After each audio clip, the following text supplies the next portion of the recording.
नमस्कार, तुम्ही पाहत आहात मराठी मंडळी हे आपलं यूट्यूब चॅनल। हत्येच्या गुन्ह्यात वाल्मिक कराडवर मोक्का लागू केल्यामुळे त्याला आता कडक शिक्षेची शक्यता निर्माण झाली आहे। मात्र याआधी देखील पुराव्याअभावी वाल्मिक कराडांची सुटका झालेली आहे। बर्दापूर पोलीस ठाण्यात 2019 ला दाखल गुन्ह्यात आरोपी विरुद्ध पुरावा न मिळाल्याने दोषारोप पत्रच दाखल झालं नव्हतं। तर बर्दापूर येथीलच पोलीस ठाण्यात 2015 ला दाखल गुन्ह्यात दोषारोपामधून त्याची मुक्तता झाली होती। तर परळी शहर पोलीस ठाण्यात 2024 ला दाखल गुन्ह्यात नाव कमी करण्यात आलं होतं। मात्र संतोष देशमुख हत्या प्रकरणात आणि खंडणी प्रकरणात वाल्मिक कराड पुरता अडकणार असं सध्या तरी दिसतंय। मोक्का लागला, पण आरोप सिद्ध होणार का आणि शिक्षा काय होणार हे पाहणं महत्त्वाचं ठरणार आहे। तत्पूर्वी कोर्टात काय युक्तिवाद झाला आणि कोर्टाने मोक्का कसा लावला, चला तर बघूया। संतोष देशमुख हत्या प्रकरणातील मुख्य आरोपी म्हणून ओळखल्या जाणाऱ्या वाल्मिक कराडला मंगळवारी न्यायालयात हजर करण्यात आलं। आवादा कंपनीच्या अधिकाऱ्यांना खंडणी देण्याच्या धमकी प्रकरणातही त्याचा सहभाग असल्याचं सांगितलं जातं।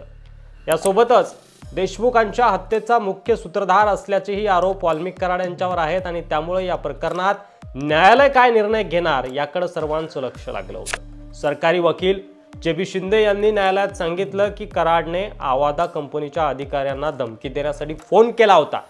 त्याच्याकडून पुण्यातील संपत्ती खरेदीचे पुरावे मिळालेले आहेत। याशिवाय कराडांची भारताबाहेर देखील संपत्ती आहे का याची देखील चौकशी होणं आवश्यक असल्याचं पोलिसांनी सांगितलं आणि त्यामुळे पोलीस कोठडी हवी आहे अशी मागणी करण्यात आली।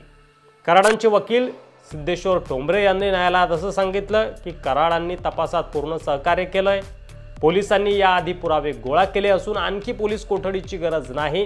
त्यासोबतच खंडणीच्या गुन्ह्यात 10 वर्षापेक्षा कमी शिक्षेची तरतूद असल्याने कराड यांना न्यायालयीन कोठडी दिली जावी अशी मागणी त्यांनी केली। युक्तिवाद ऐकून वाल्मिक कराडला 14 दिवसांची न्यायालयीन कोठडी सुनावणी गेली आणि विशेष म्हणजे देशमुख हत्या प्रकरणातील 8ही आरोपींवर मोक्का लावण्यात आलेला होता।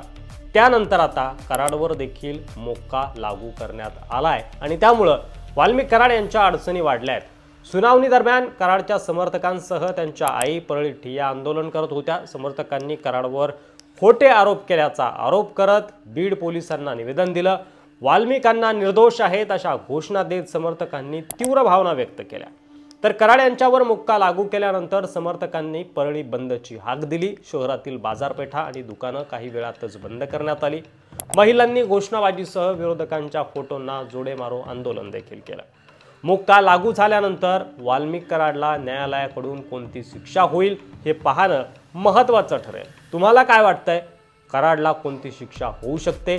तुमच्या प्रतिक्रिया कमेंट्सद्वारे आम्हाला नक्की कळवा आणि अशाच माहितीपूर्ण बातम्यांसाठी व्हिडिओसाठी मराठी मंडळी चॅनलवर नवीन असाल तर सबस्क्राइब करायला अजिबात विसरू नका। धन्यवाद।